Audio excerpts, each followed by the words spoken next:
কি একটা অবস্থা দেখেন। মানে যত প্রয়োজনীয় কাজ আছে তার চেয়েও এটা গুরুত্বপূর্ণ কাজ।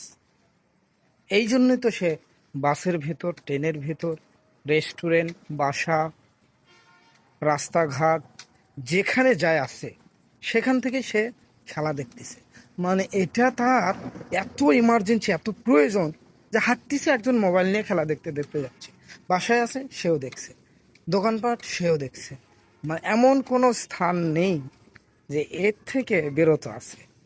চিন্তা করো কি একটা অবস্থা। শয়তান মানুষকে কিভাবে আবদ্ধ করে আছে, কিভাবে জড়িয়ে ধরে আছে। এই সাধারণ এই খেলার জন্যই, এই খেলার বিরোধিতা বহুত দূরের কথা, এর থেকেই, এই ফেতনার থেকেই বাঁচতে পারছে না। তাহলে চিন্তা করুন যে যখন আসমানকে বলা হবে এ আসমান বৃষ্টি দাও, সে বৃষ্টি দিবে। জমিনকে বলা হবে এই জমিন ফসল দাও, ফসল দিবে। তার সামনে জান্নাত, এক হাতে জান্নাত এক হাতে জাহান্নাম থাকবে। তার ফেতনা থেকে সে কিভাবে বাঁচবে? এই জাতি কিভাবে তার ফেতনা থেকে বাঁচবে?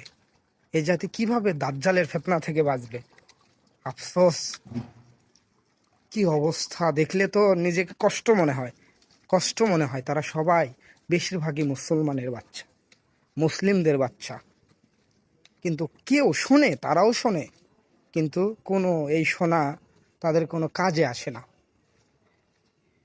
এই মানে কি বলে এটাকে, যে এত বিরোধিতা, এত বিরোধী পোস্ট, এত সচেতনমূলক পোস্ট তাদের কোনোই কাজে আসে না। তাদেরকে বললেও কাজে আসে না। তারাও মাথা নড়ায় যে হ্যাঁ হ্যাঁ ঠিকই আছে, কিন্তু পরে সেও দেখতেছে, সেও ওই ইহুদি নাসারা খ্রিস্টানদের জার্সি পরে আছে। এই তো একটা অবস্থা। আল্লাহ আমাদের সবাইকে হেদায়েত দান করুন।